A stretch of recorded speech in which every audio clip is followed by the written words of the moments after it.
ആഴ്ചകൾ, ദിവസങ്ങൾ, മണിക്കൂറുകൾ, മിനിറ്റുകൾ പിന്നിട്ട് ജനുവരിയുടെ പകുതിയിൽ എത്തി നിൽക്കുമ്പോൾ 7th ഡേയുടെ ഒരു പുതിയ എപ്പിസോഡുമായി ഞങ്ങളിതാ നിങ്ങളിലേക്ക് എത്തിയിരിക്കുന്നു. UAE exchange 7th day, day to rewind and restart. Brought you by Darul Shifa medical centre in association with clear vision optics. നീ എങ്ങനെ എത്തി? Google Maps. മോനെ, അവന് കുഴപ്പമൊന്നുമില്ലല്ലോ. അവൻ ആദ്യമായിട്ടാ ഇത്ര ദൂരം. ഇല്ല മാമ, പക്ഷെ അങ്ങോട്ട് അടുക്കുന്നില്ല. നോക്കാം. മീഡിയ സിറ്റി അല്ലേ ഇന്റർവ്യൂ? ഞാൻ ഡ്രോപ്പ് ചെയ്യാം. ഞാൻ ടാക്സി വന്നിട്ടുണ്ട്. ഓൺ ദ വേ ആണ്. No, it's okay. Congrats ജോജിക്കുട്ടാ, your new job. How did you know this? മച്ചാനെ, thank you for the job. He's super happy.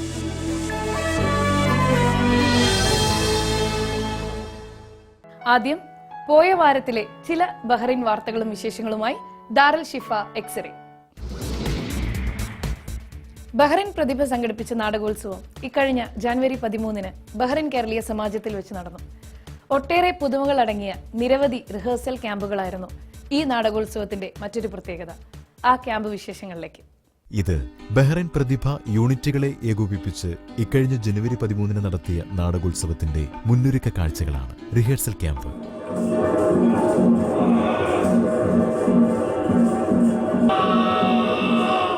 നാടകം ജീവവായു പോലെ കാണുന്ന നിരവധി നാടക പ്രവർത്തകർ ഇത്തരത്തിൽ ദിവസങ്ങളോളം നീണ്ടുനിന്ന ഈ പരിശീലനത്തിന് ശേഷമായിരുന്നു വേദിയിലെത്തിയത്.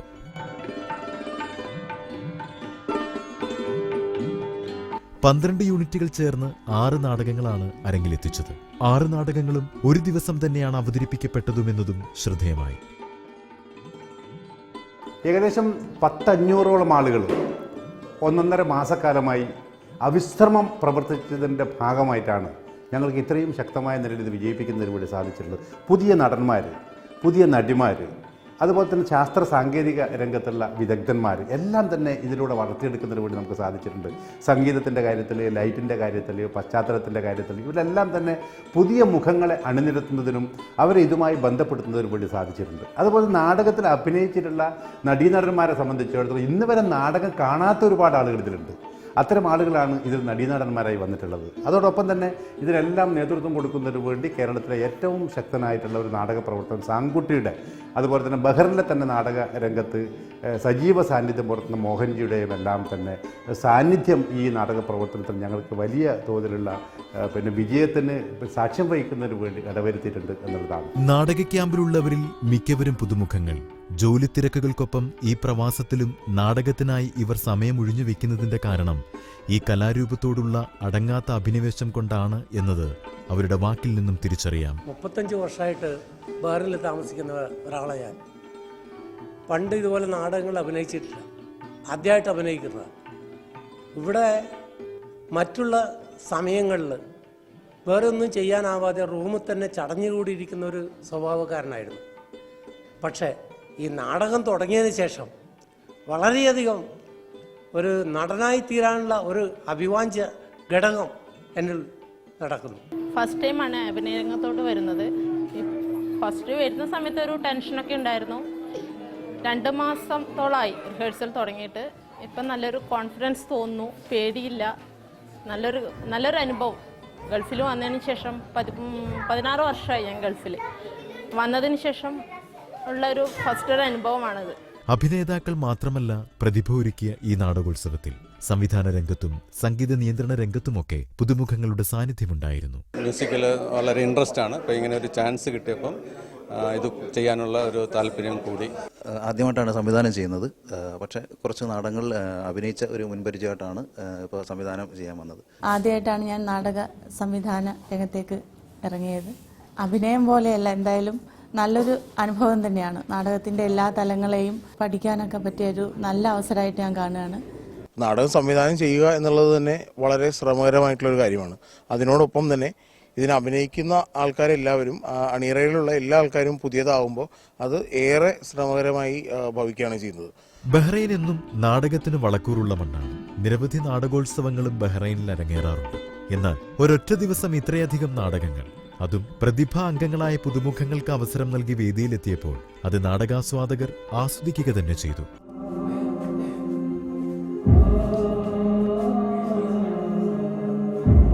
അതെ, സംവിധാനം മുതൽ നാടക സംബന്ധിയായ എല്ലാ കാര്യങ്ങളും ഒരുക്കിയത് പ്രതിഭാ അംഗങ്ങൾ തന്നെ.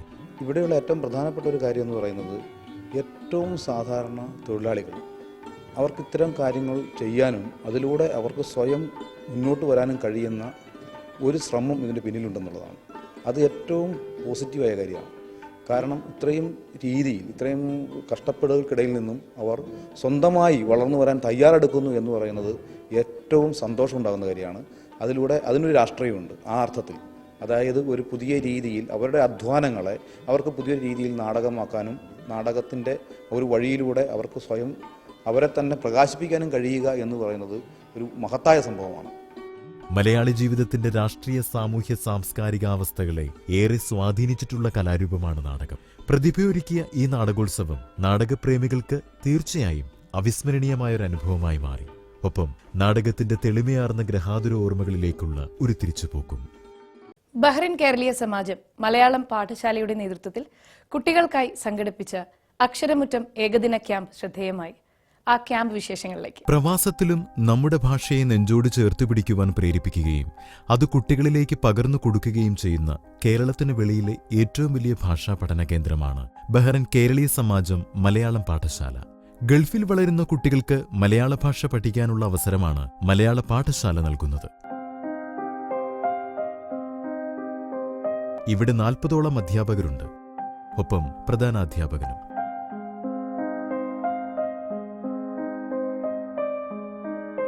അങ്ങനെ തികച്ചും ഒരു വിദ്യാലയത്തിന്റെ മാതൃകയിലുള്ള ഇതിന്റെ പ്രവർത്തനം കുട്ടികൾക്ക് കൗതുകവും ഒപ്പം വിസ്മയവുമാകുന്നു. മലയാളത്തെ സ്നേഹിക്കുകയും മലയാളം അക്ഷരങ്ങൾ പഠിക്കാനും വായിക്കാനും ഒരുപാട് കുട്ടികൾ സമാജത്തിലെ പാഠശാലയിൽ വരുന്നുണ്ട്. അതിനെ അവരെ പ്രോത്സാഹിപ്പിക്കുകയും അവരെ കൂടുതൽ പഠിപ്പിക്കുകയും ചെയ്യാൻ കഴിയുന്നതിൽ ഞങ്ങൾ ടീച്ചർമാർ വളരെയധികം സന്തോഷിക്കുന്നുണ്ട്. ചിട്ടപ്പെടുത്തിയ പഠന പദ്ധതി, പാഠപുസ്തകങ്ങൾ കൂടാതെ കേരള സർക്കാരിന്റെ മലയാളം മിഷന്റെ അംഗീകാരവും നേടിയെടുത്തിട്ടുണ്ട് സമാജം മലയാളം പാഠശാല. ഈ പാഠശാലയിലൂടെ കേരളത്തെയും കേരളീയ സംസ്കാരത്തെയും ഭൂപ്രകൃതിയെയും ഒപ്പം മലയാള ഭാഷയും ഒക്കെ കുട്ടികൾ അടുത്തറിയുന്നു. വിദഗ്ധരായ വ്യക്തികളുടെ നേതൃത്വത്തിൽ നടക്കുന്ന ക്യാമ്പുകളും പഠനശാല സംഘടിപ്പിക്കാറുണ്ട്. മാതൃഭാഷാ പഠനത്തോടൊപ്പം തന്നെ മലയാള പാഠശാലയിൽ പഠിക്കുന്ന കുട്ടികൾക്ക് വേണ്ടി കേരളത്തെക്കുറിച്ചും മലയാളത്തെക്കുറിച്ചും അത് മധുരമായ രീതിയിൽ അതിന് കൂടുതൽ അറിവുകളിലേക്ക്, നാട്ടറിവുകളിലേക്കും സാഹിത്യ രൂപങ്ങളിലേക്കും ഒക്കെ അക്ഷരമുറ്റം പോലെയുള്ള ഏകദിന ക്യാമ്പുകളും മലയാള പാഠശാല സംഘടിപ്പിക്കുന്നത്. അത്തരത്തിൽ ഇക്കഴിഞ്ഞ ജനുവരി 6-ാം തീയതി സമാജം പാഠശാല സംഘടിപ്പിച്ച അക്ഷരമുറ്റം എന്ന ഏകദിന ക്യാമ്പ് കുട്ടികൾക്ക് വേറിട്ട അനുഭവമായി മാറി. വിവിധ പാഠശാലകളിൽ നിന്നായി 450ഓളം കുട്ടികളാണ് ക്യാമ്പിൽ പങ്കെടുത്തത്.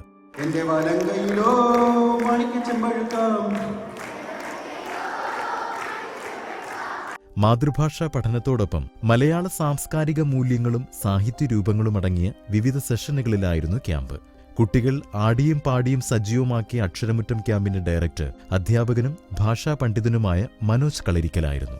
ശരിക്കും ബഹ്റിനിലേക്ക് വന്നപ്പോൾ മറ്റുള്ള സ്ഥലങ്ങളെ അപേക്ഷിച്ച് മലയാളത്തിൻ്റെ സംസ്കാരം കുറച്ചുകൂടി അഗാധമായി അതിലേക്കുള്ള ഒരു പഠനം നടത്തുന്നുണ്ടെന്നുള്ളത് എനിക്ക് മനസ്സിലാക്കാൻ കഴിഞ്ഞു.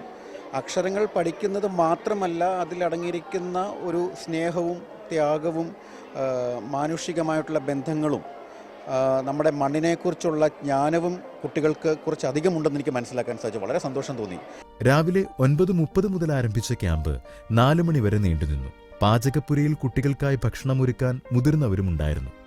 മലയാള പാഠശാലയുടെ അക്ഷരമുറ്റം എന്ന ഈ പരിപാടിയിൽ ഞങ്ങൾ കേരളീയ സമാജത്തിൻ്റെ മെമ്പേഴ്സായ ഞങ്ങൾ തന്നെ വളരെ സന്തോഷത്തോടു കൂടിയിട്ട് ആഹാരം പാകം ചെയ്ത് കുട്ടികൾക്ക് നൽകുക എന്നൊരു നല്ല ഉദ്ദേശത്തോടു കൂടിയാണ് ഞങ്ങളിവിടെ വന്നിരിക്കുന്നത്. എല്ലാത്തിനും നേതൃത്വം നൽകിയത് പാഠശാല പ്രവർത്തകരും അധ്യാപകരുമായിരുന്നു. എല്ലാ തിങ്കളാഴ്ചയും ചൊവ്വാഴ്ചയും രാത്രി 8 മണി മുതൽ 9:30 വരെയുള്ള പാഠശാലയിൽ ഓരോ വർഷവും ധാരാളം കുട്ടികൾ പഠിക്കാനെത്തുന്നു. നമ്മളെ പോലെയുള്ള കുട്ടികൾക്ക് നാട്ടിൽ സ്വതവേ പോകുമ്പോൾ നമ്മുടെ കൂട്ടുകാരൊക്കെ ചോദിക്കും, നിങ്ങൾക്ക് മലയാളം സംസാരിക്കാൻ അറിയോ, എഴുതാൻ അറിയോ എന്നൊക്കെ. അപ്പോൾ വേറെ കുട്ടികൾക്കൊരു ചമ്മലായിരിക്കും. പക്ഷെ നമ്മൾ ഇവിടെ വരുന്ന കാരണം, മലയാളം പഠിക്കാൻ പറ്റുന്നത് കാരണം അവിടെ പോയി നമുക്കൊന്ന് എടുത്ത് പറയാൻ പറ്റും, ലൈക്ക് എനിക്ക് മലയാളം അറിയാം, മലയാളം എഴുതാൻ പറ്റും, സംസാരിക്കാൻ പറ്റും. അത് ശരിക്കും ഒരു അഭിമാനത്തിൻ്റെ സംഭവം തന്നെയാണ്. മാത്രമല്ല, നമുക്ക് മലയാളികളെന്ന് പറയണമെങ്കിൽ മലയാളം അറിയേണ്ടത് അത്യാവശ്യമാണ്. അത് നമുക്ക് ചെയ്യാൻ പറ്റുന്നുണ്ട് ഇവിടെ വരുന്നത്. ഒത്തിരി സന്തോഷമുണ്ട് ഈ ക്യാമ്പിൽ വന്നത്. പിന്നെ സ്കൂളിലൊക്കെ പോകുമ്പോൾ ഇംഗ്ലീഷാണ് സംസാരിക്കാറ്, ഇവിടെ വരുമ്പോൾ മലയാളം സംസാരിക്കുന്നുണ്ട്. അപ്പോൾ അതിൽ നല്ല സന്തോഷമുണ്ട്. അങ്ങനെ ബഹ്റൈൻ കേരളീയ സമാജം മലയാളം പാഠശാല കുട്ടികൾക്ക് മലയാളത്തിന്റെ മധുരവും മണവും പകർന്നു നൽകി നിലകൊള്ളുന്നു. സാന്ത്വനമേകുന്ന സ്നേഹപരിചരണം. ബഹ്റൈനിൽ ആതുര ശുശ്രൂഷാ രംഗത്തെ മികവാർന്ന നാമം. മികച്ച സേവനം ഉറപ്പേകിക്കൊണ്ട് ഇപ്പോൾ ഹിദ്ദിൽ തുറന്നു പ്രവർത്തനം ആരംഭിച്ചിരിക്കുന്നു. Darul Shifa medical centre, bringing wellness to your house.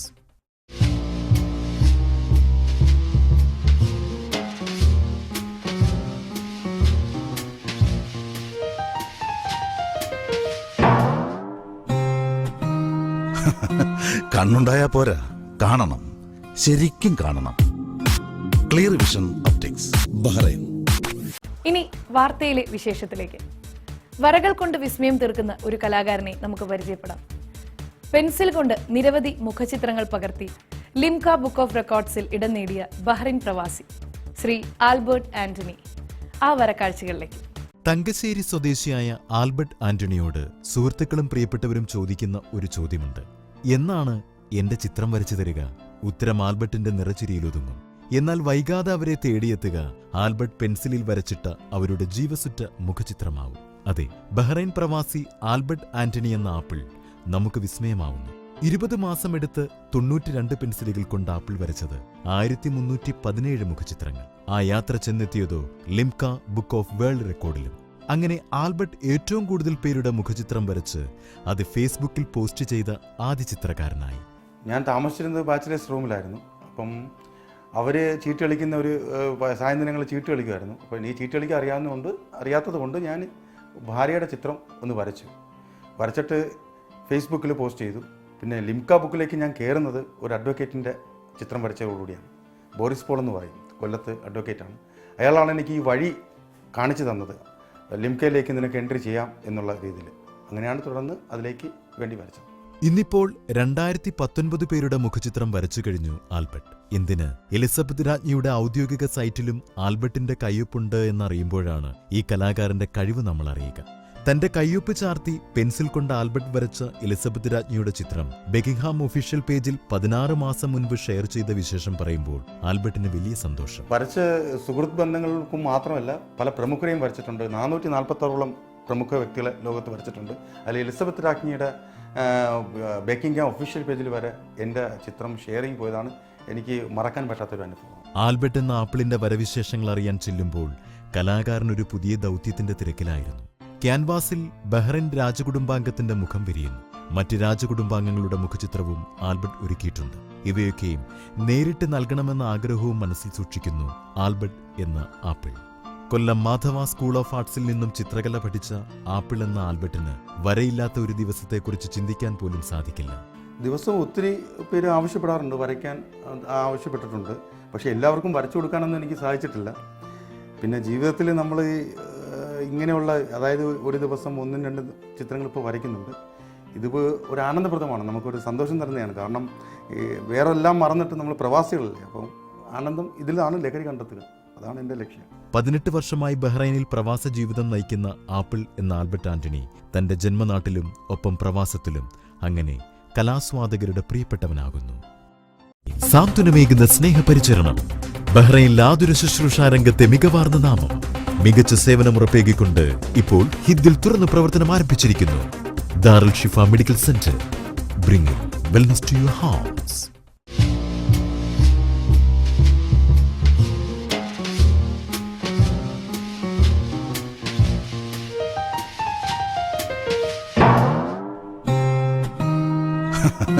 കണ്ണുണ്ടായാ പോരാ, കാണണം, ശരിക്കും കാണണം. Clear vision optics, Bahrain. Bahrain പോയ വാരത്തിൽ ബംഗളൂരു ഇന്റർനാഷണൽ എക്സിബിഷൻ സെന്റർ 14ാമത് പ്രവാസി ഭാരതീയ ദിവസിന് വേദിയായത് ഇവിടെയാണ്. സമ്മേളനത്തിന്റെ 3ാം ദിവസം നടന്ന പ്രവാസി ഭാരതീയ സമ്മാൻ പുരസ്കാര പ്രഖ്യാപന വേള ബഹ്റൈനും അഭിമാനം പകരുന്നതായി. പുരസ്കാരം പ്രഖ്യാപിച്ചപ്പോൾ GCCയിലെ ഏക മലയാളി സാന്നിധ്യം ബഹ്റൈൻ പ്രവാസിയായ ശ്രീ VK രാജശേഖരൻ പിള്ളയായിരുന്നു. ഇത് 5ാം തവണയാണ് പ്രവാസി ഭാരതീയ പുരസ്കാരം ബഹ്റൈനിലേക്ക് എത്തുന്നത്. പുരസ്കാരം ഏറ്റുവാങ്ങി ബഹ്റൈനിലെത്തിയ രാജശേഖരൻ പിള്ളയെ വിമാനത്താവളത്തിൽ വിവിധ സംഘടനാ നേതാക്കളും മതരാഷ്ട്രീയ നേതാക്കളും സുഹൃത്തുക്കളും ചേർന്ന് സ്വീകരിച്ചു. നാഷണൽ ഗ്രൂപ്പ് ഓഫ് കമ്പനിയുടെ ചെയർമാനാണ് VK രാജശേഖരൻ പിള്ള. ഇത് എന്നിലേക്ക് എത്തിച്ചേർന്നതിൽ എനിക്ക് അതിയായ സന്തോഷമുണ്ട്. അഭിമാനമുണ്ട്. അതോടൊപ്പം തന്നെ ബഹ്റിനിലെയും മറ്റ് പ്രവാസ ലോകത്തെ മറ്റ് എല്ലാ മലയാളികൾക്കും അഭിമാനിക്കാവുന്ന ഒരു കാര്യമാണ് പ്രവാസ് ഭാരതി ഇപ്രാവശ്യം കരസ്ഥമാക്കുന്ന ഏക മലയാളി ഞാനാണ്. അതുകൊണ്ട് ഇത് ഈ ജീവകാരുണ്യ പ്രവർത്തനങ്ങളിലും മറ്റ് സാമൂഹിക പ്രവർത്തനങ്ങളിലും സേവനമനുഷ്ഠിക്കുന്ന എല്ലാ പ്രവാസി മലയാളികൾക്കും കൂടി അർഹതപ്പെട്ട ഒരു അംഗീകാരമുണ്ട്. അതുകൊണ്ട് എല്ലാവർക്കുമായി ഇത് ഞാൻ സമർപ്പിക്കുന്നു. ഒരുപാട് സന്തോഷമുണ്ട്. ദൈവം സഹായിച്ച് ഇതുപോലെ തന്നെ മുമ്പോട്ട് പോകാൻ സാധിക്കട്ടെ എന്ന് പ്രാർത്ഥിക്കുന്നു.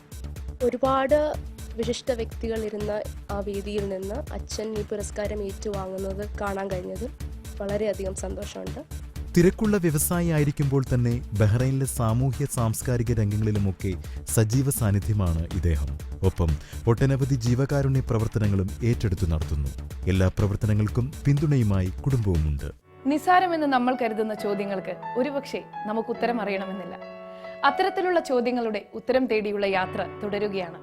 ബ്രോസ്റ്റഡ് ലാൻഡ് ഒറ്റ ചോദ്യം. Broasted land, the real taste of broasted. Fresh, mouth watering, yummy. Extra crispy, spicy.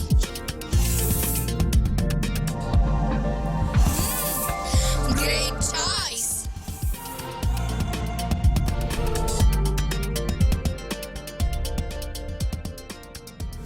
Broasted lamb, the real taste of broasted.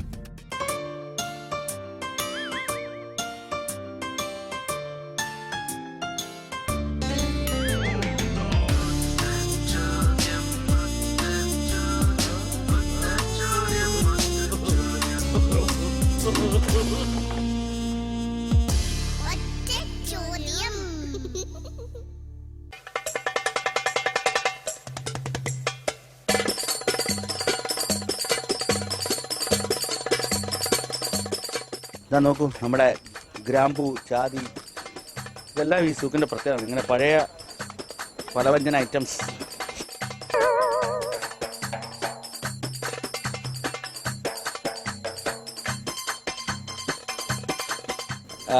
നമസ്കാരം. ഞാനിപ്പോൾ നിൽക്കുന്നത് റോഷനിലെ ഒറ്റച്ചുമായിട്ട് വന്ന് നിൽക്കുന്നത് മോറക്ക് എന്ന സ്ഥലത്താണ്. മോറക്കിലെ സൂക്കൽ ഗസ്രിയ എന്ന സ്ഥലത്താണ് നിൽക്കുന്നത്. ഏറ്റവും പുരാതനമായ ഏകദേശം 150 മേളിലുള്ള പഴക്കമുള്ള ഒരു മോറക്കിലെ സൂക്ക്. ഇവിടെ നമുക്ക് ഒറ്റച്ചോദ്യമായിട്ട് ഒരുപാട് മലയാളി സുഹൃത്തുക്കളുണ്ട്. നമുക്ക് അവരൊന്ന് കാണാം. വരും. ഈ സൂക്കിൽ കൂടുതലായിട്ടും ഉള്ളത് ടോയ്സ്, ഇങ്ങനെ തുണികൾ, നമ്മുടെ എല്ലാ നാട്ടിലെ ചാല ബസാർ പോലൊക്കെ തന്നെ തോന്നിപ്പിക്കുന്ന ഷോപ്പുകൾ തന്നെയാണ് ബഹ്റിൻ്റെ ഇവിടുത്തെ ഈ പ്രത്യേകത. ഒറ്റപ്ലാക്കൽ നീലകണ്ഠൻ വേലിക്കുറുപ്പ് മലയാളത്തിലെ ഒരു പ്രശസ്തനായ വ്യക്തിത്വമായിരുന്നു. അദ്ദേഹത്തെ കുറിച്ച് കേട്ടിട്ടുണ്ട്? കേട്ടിട്ടുണ്ട്, പക്ഷേ പേരോർമ്മയില്ല. എന്താ പറയാ?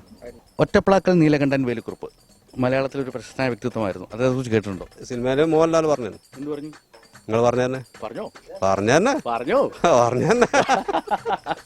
അല്ല, ഇതൊരു വ്യക്തിയുടെ പേരാണ്. വ്യക്തിയുടെ പേരാ. എന്തൊരു രൂപമുണ്ടോ? ഒരു ഊഹം, ഒരു ഗസ്, ഒരു പേര്. സിനിമയിലുള്ള ആളല്ല, എന്തില്ല പാർട്ടി. നീ ഒന്നും പണയണ്ട. നമുക്ക് നോക്കാം ഈ ഒറ്റപ്ലാക്കൽ നീലകണ്ഠൻ വേലിക്കുറുപ്പിന് ഇവിടെ ആർക്കെങ്കിലും അറിയുമോ? ഇല്ല, അറിയില്ല. വളരെ പ്രശസ്തനാണ്. അദ്ദേഹത്തിന് ആ പേരിലല്ല അറിയപ്പെടുന്നത്, അതേ ഉള്ളൂ. എന്താണ് പേര്? ഒറ്റപ്ലാക്കൽ നീലകണ്ഠൻ വേലിക്കുറുപ്പ്. VSF തെറ്റി മോനെ തെറ്റി, അത് ഞാനല്ല. അങ്ങനെ ഒരു ഊഹം കിട്ടുന്നില്ല. ഇല്ല, MT വാസുദേവനാരെ കുറിച്ച് കേട്ടിട്ടുണ്ട്. ഒറ്റപ്ലാക്കൽ ആരാണ്? നീലകണ്ഠൻ. എപ്പോഴും പറഞ്ഞാൽ നമ്മൾ തെറ്റിപ്പോയില്ലേ? ഒറ്റപ്പാലൊക്കെ നീലകണ്ഠൻ നമ്പൂതിരി. അയ്യോ, അങ്ങനെ പറഞ്ഞൂടാ. വേലിക്കുറുപ്പ് ഇല്ല, കേട്ടിട്ടില്ല. ആരെങ്കിലും ഒരു ഊഹം? ഇതുവരെ അറിയപ്പെട്ടിട്ടില്ല. ഇപ്പൊ ഉണ്ടോ ആള്? എനിക്കറിയില്ല അയാളെ. ആളെ അറിയില്ല. ഇല്ല, ഒരാളെ അറിയില്ല എന്നാണ് പറയുന്നത്. केरला हमको नहीं मालूम है. മലയാളി നെയ്യ് हिंदी मालूम है. പത്രത്തിൽ വായിച്ചിട്ടുണ്ട്. കൂടുതലായിട്ട് അറിയില്ല. തന്ന ചോദ്യത്തിന് പറയാനുള്ള മറുപടി പറയാൻ കഴിയൂല. എന്താ പറഞ്ഞ പേര് വന്നോട്? ഒറ്റപ്ലാക്കൽ നീലകണ്ഠൻ വേലിക്കുറുപ്പ്. അറിയില്ല. ഈ വ്യക്തിയെ അത്ര പരിചയം പോരാ. ഒറ്റപ്ലാക്കൽ നീലകണ്ഠൻ വേലിക്കുറുപ്പ് കേട്ടിട്ടില്ല. എന്നാലും ഒരു ഗസ്, ഒരു മിനിമിക്സ് നടത്തുന്നു. ഒരു ഐഡിയ കിട്ടുന്നില്ല. എന്നാലും സിനിമ നടനാണോ? ഒന്നുകൂടെ പറഞ്ഞു ഒന്നുകൂടെ പറഞ്ഞു ഒന്നുകൂടെ പറഞ്ഞു ഒന്നുകൂടെ പറഞ്ഞു. എനിക്ക് എവിടെ ചെന്നാലും ഈ ഗതികേട് എന്നെ വരൂ. അറിയില്ല, പറയാ അറിയില്ല.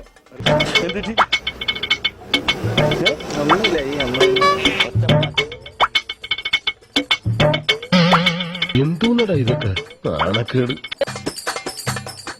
അങ്ങനെ എന്തോ ആ ഒരാളുണ്ട്, നിങ്ങളുടെ പേര് വളരെ ഇനീഷ്യൽ പറഞ്ഞാൽ മനസ്സിലാവും, വീട്ടുകാർ പറഞ്ഞോ. വീട്ടുകാരാണ് പ്രശ്നം. എന്തായാലും നമുക്ക് ഒരു ഗസ്റ്റ് പറയാം, ചിലപ്പോൾ നിങ്ങൾക്ക് മിനിമം കുറുപ്പ്. അങ്ങനെ ബ്രോഷറിലാണ്ട് ഒറ്റ ചോദ്യത്തിന്റെ ഉത്തരം നമുക്ക് ഒറ്റപ്ലാക്കൽ നീലകണ്ഠൻ വേലുക്കുറുപ്പ് എന്നുള്ള ഉത്തരം ONV കുറുപ്പ് സാറിന്റെ പേര് പറഞ്ഞ മുനീർ അല്ലേ? മുനീർ എവിടെ നാട്ടില്?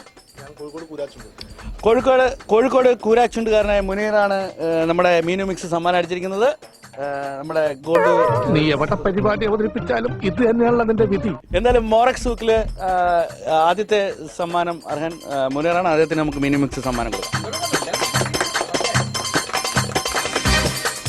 കഴിഞ്ഞ ആഴ്ച തൊട്ടടുത്ത് നമ്മോടൊപ്പം ഉണ്ടായിരുന്ന അതിഥി ഡോക്ടർ കൃഷ്ണ ശിവസുബ്രഹ്മണ്യയുടെ ബാക്കി വിശേഷങ്ങളിലേക്ക്. തൊട്ടടുത്ത് പ്രവാസ നാട്ടിൽ സമ്മർദ്ദം അനുഭവിക്കുന്ന ഒരുപാട് പേരുണ്ട്. അവരോട് എന്താണ് പറയാനുള്ളത്? സ്ട്രെസ് കുറയ്ക്കാൻ മരുന്ന് കഴിക്കുന്നത് നല്ലതാണോ? ഇത് മാനസിക സംഘർഷമെന്ന് പറയുന്നത് പ്രവാസി നാടിൻ്റെ മാത്രം പ്രശ്നമല്ല. ലോകത്ത് എവിടെയൊക്കെ തലച്ചോറുള്ള മനുഷ്യരുണ്ടോ അവിടെയെല്ലാം മാനസിക സംഘർഷം ഒരു പ്രശ്നമാണ്. രസകരമായ ഒരു സ്റ്റാറ്റിസ്റ്റിക്സ് എന്താണെന്ന് വെച്ചാൽ 5% ഒരു സമൂഹത്തിൽ മാനസിക സമ്മർദ്ദത്തിൻ്റെ അളവ് എന്ന് നമ്മൾ പറയുമ്പോൾ 40% ലഘുവായ മാനസിക സമ്മർദ്ദം.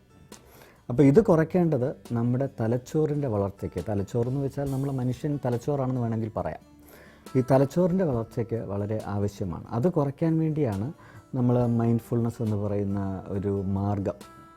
ഈ മൈൻഡ്ഫുൾനെസ് എന്ന് പറയുന്നത് നമ്മളിപ്പോൾ ഒരു പ്രസൻറ്റ് മൊമെൻറ്റിൽ നമ്മൾ ശ്രദ്ധിക്കുന്ന ഒരു പ്രോഗ്രാമാണ്. ഉദാഹരണമായി ഞാൻ ഈ ചായ കയ്യിൽ വെച്ചിരിക്കുന്നു. അപ്പോൾ ഞാൻ സാധാരണ ഓട്ടോമാറ്റിക്കായിട്ട് ചായ ഇങ്ങനെ കുടിക്കുന്നു, സംസാരിക്കാൻ തുടങ്ങുന്നു. പക്ഷേ ശ്രദ്ധാപൂർണതയോടുകൂടി പൂർണ്ണമായും ശ്രദ്ധ അർപ്പിച്ചുകൊണ്ട് നമ്മൾ ഈ ചായ കുടിക്കുമ്പോൾ ഞാൻ ഈ ചായക്കപ്പ് ശ്രദ്ധിക്കുന്നു, ഇത് കയ്യിൽ പിടിച്ചിരിക്കുന്ന വെയിറ്റ് ശ്രദ്ധിക്കുന്നു, ഈ ചായ അനങ്ങുന്നത് ശ്രദ്ധിക്കുന്നു, അതിനകത്തുള്ള ഷെയ്ഡ് ശ്രദ്ധിക്കുന്നു, അതിൻ്റെ ചൂട് കപ്പിൽ തൊടുമ്പോൾ അതിൻ്റെ ചൂട് ശ്രദ്ധിക്കുന്നു. ഇതെല്ലാം ശ്രദ്ധിച്ചുകൊണ്ട് വളരെ എളുപ്പമാണ്, കേട്ടാൽ തമാശയാണെന്ന് തോന്നും. പക്ഷേ നമ്മൾ ലഘുവായി ഇതെല്ലാം ശ്രദ്ധിച്ചുകൊണ്ട് ചായയൊന്ന് സിപ്പ് ചെയ്യുമ്പോൾ ഇത് വായ്ക്കകത്ത് മുഴുവൻ അതിൻ്റെ ടേസ്റ്റൊക്കെ അറിഞ്ഞ് നമ്മൾ അകത്തേക്ക് വിഴുങ്ങുമ്പോൾ ഇത് നമ്മുടെ തലച്ചോറിൽ വളരെ കാര്യമായ മാറ്റങ്ങൾ, ഏകദേശം ഒരു 6 മാസക്കാലത്തേക്ക് ഈ മൈൻഡ്ഫുൾനെസ് എന്ന് പറയുന്ന പൂർണ്ണമായി ഒരു കാര്യത്തിൽ വർത്തമാനകാലത്തിൽ ശ്രദ്ധ കൊടുക്കുന്നതിലൂടെ നമ്മൾ ചെയ്യുന്ന ഒരു ചെറിയ വ്യായാമം നമ്മുടെ തലച്ചോറിൻ്റെ ചിന്തിക്കുന്ന ഭാഗങ്ങളുടെ വലിപ്പം വർദ്ധിക്കുവാൻ പോലും പര്യാപ്തമാണെന്നാണ്. കാരണം നമ്മൾ എപ്പോഴും സ്ട്രെസ്സ് വരുന്നത് ഭാവിയെപ്പറ്റിയും ഭൂതകാലത്തെപ്പറ്റിയും ആലോചിച്ചിട്ടാണ്.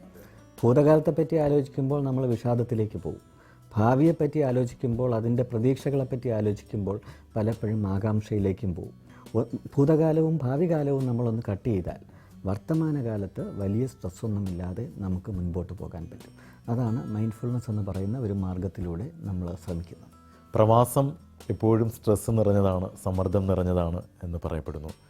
നമ്മളെ കേട്ടുകൊണ്ടിരിക്കുന്ന പ്രേക്ഷകരുടെ അറിവിലേക്കായിട്ട് ഒരു ചെറിയ ടിപ്പ് ഒന്ന് കൊടുക്കാമോ ഡോക്ടറിന്? വളരെ എളുപ്പമാണ്. ഒന്ന്, നമ്മൾ യാഥാർത്ഥ്യബോധത്തോടുകൂടെയുള്ള ചിന്തകൾ, നമ്മുടെ ഇമോഷൻസ്, നമ്മുടെ ജീവിത ശൈലി, ഇത് പാലിച്ചു കഴിഞ്ഞാൽ തന്നെ സ്ട്രെസ്സ് വലിയൊരു അളവ് വരെ കുറച്ചെടുക്കാൻ പറ്റും. ലഘുവായ ഒരു വ്യായാമ മുറയാണ് അവർക്ക് വേണ്ടതെങ്കിൽ ശരീരത്തിൽ ശ്രദ്ധിച്ചുകൊണ്ട് ഒരു 15 മിനിറ്റ് നടക്കുക. നമ്മൾ നടക്കുമ്പോൾ പലപ്പോഴും ചെയ്യുന്നത് ചിന്തിച്ചുകൊണ്ടിരിക്കും, ഓരോ കാര്യങ്ങളെപ്പറ്റി ആലോചിച്ചുകൊണ്ടിരിക്കും, വരാൻ പോകുന്ന കാര്യങ്ങൾ, കഴിഞ്ഞു പോയ കാര്യങ്ങൾ, ഇതിനെപ്പറ്റിയൊക്കെ ചിന്തിച്ചുകൊണ്ടിരിക്കും. അപ്പോൾ നമ്മുടെ ശരീരത്തിൽ മാത്രം ശ്രദ്ധിച്ചുകൊണ്ട് ഒരു 15 മിനിറ്റ് നടക്കുക. എവിടെയെങ്കിലും ഒരു സ്ഥലത്ത് സമാധാനമായിട്ടിരുന്ന് ഒരു 20 മുതൽ 30 മിനിറ്റ് വരെ നമ്മുടെ ശ്വാസത്തിലൊന്ന് ശ്രദ്ധിക്കുക, പ്രത്യേകിച്ച് മുൻവിധികളൊന്നുമില്ലാതെ. അപ്പോൾ ഇത് നമ്മൾ ചെയ്യുക എന്നുള്ളതാണ് ഏറ്റവും പ്രധാനം. ഇത് നമ്മുടെ മാനസിക സംഘർഷം കുറയ്ക്കാൻ വേണ്ടിയിട്ട് വളരെ സഹായിക്കുന്ന ഒരു കാര്യമാണ്. താല്പര്യമുള്ളവർക്ക് തിരുവനന്തപുരം മെഡിക്കൽ കോളേജിലെ സൈക്യാട്രി വിഭാഗത്തിൽ കോൺടാക്റ്റ് ചെയ്യാം. അവിടെ ഇതിൻ്റെ ട്രെയിനിങ് പ്രോഗ്രാംസ് ഉണ്ട്. കൗൺസിലിംഗ് ഒരിക്കലും രോഗം കണ്ടുപിടിക്കാനോ രോഗനിർണയം നടത്താനോ ഉള്ള വേദിയല്ല. കൗൺസിലിംഗ് നമ്മുടെ ആകാംക്ഷ കുറയ്ക്കാൻ മാത്രം സഹായിക്കുന്ന ഒരു ലഘു സംസാരമാണെന്ന് പറയാം. അതിനപ്പുറം നമുക്കൊരു മനോരോഗം കണ്ടുപിടിക്കണമെങ്കിലും മനോരോഗം ചികിത്സിക്കണമെങ്കിലും ക്വാളിഫൈഡ് ആയിട്ടുള്ള ഒരു മനോരോഗ ചികിത്സകൻ അല്ലെങ്കിൽ മനഃശാസ്ത്രജ്ഞൻ ഇവരെ തന്നെ കാണണം. ഒരു തമാശ ചോദ്യം, ചായക്കോപ്പയിലെ കൊടുങ്കാറ്റ് എന്ന് പറയുന്നത് പോലെ കൊടുങ്കാറ്റ് പോലുള്ളൊരു ചോദ്യം. ഒരു തമാശയാണ്, നമ്മുടെ ഷോ എന്ന് ലൈവ്ലി ആക്കാൻ വേണ്ടിയിട്ടുള്ളൊരു ചോദ്യം. ഒരുപാട് മാനസിക പ്രശ്നങ്ങൾക്ക് പരിഹാരം നിർദ്ദേശിക്കുന്ന ഡോക്ടറിനൊരു മാനസിക പ്രശ്നമുണ്ടാകുമ്പോൾ ആരെയാണ് സമീപിക്കാറ്? ഞാൻ ആദ്യം പോകുന്നത് എൻ്റെ ഭാര്യയുടെ അടുത്തോട്ടായിരിക്കും. കാരണം 2 കാര്യങ്ങളുണ്ട്. എപ്പോഴും ഒരു കുടുംബത്തിൻ്റെ സ്റ്റെബിലിറ്റി എന്ന് പറയുന്നത് ഭാര്യയുടെ സ്റ്റെബിലിറ്റിയാണ്. അപ്പം കുടുംബത്തിൽ എനിക്കൊരു പ്രശ്നമുണ്ടായാൽ തീർത്തു തരേണ്ടത് എൻ്റെ ഭാര്യ തന്നെയാണ്, ഒന്നാമത്തെ കാര്യം. രണ്ടാമത്തേത്, ഗുരുതരമായ ഒരു പ്രശ്നമുണ്ടായാൽ ഭാര്യ തന്നെയാണ് എന്നെ പിടിച്ചൊരു സൈക്യാട്രിസ്റ്റിനെയും കാണിക്കേണ്ടത്. ഈ 2 കാര്യങ്ങൾ കൊണ്ടാണ് പോകുന്നത്. പക്ഷേ അൾട്ടിമേറ്റ്ലി ഞാൻ പറയുന്നത് നമ്മുടെ എല്ലാ പ്രശ്നങ്ങളും നമ്മളിൽ നിന്ന് തുടങ്ങുകയും നമ്മളിൽ തന്നെ തീരുകയും ചെയ്യുന്നതാണ്. അതുകൊണ്ട് ചിന്തിക്കാനും പ്രവർത്തിക്കാനുമുള്ള ഒരു കഴിവ് നമുക്കുള്ളിടത്തോളം കാലം നമ്മുടെ പ്രശ്നങ്ങൾ തീർക്കേണ്ടത് നമ്മൾ തന്നെയാണ്. അപ്പോൾ ഇന്നത്തെ തൊട്ടടുത്തുന്ന സെഗ്മെന്റ് ഇവിടെ പൂർണ്ണമാവുന്നു. വീണ്ടും അടുത്ത വാരം മറ്റൊരു അതിഥിയുമായി തൊട്ടടുത്തുന്ന സെഗ്മെന്റിൽ നമുക്ക് ഒത്തുചേരാം.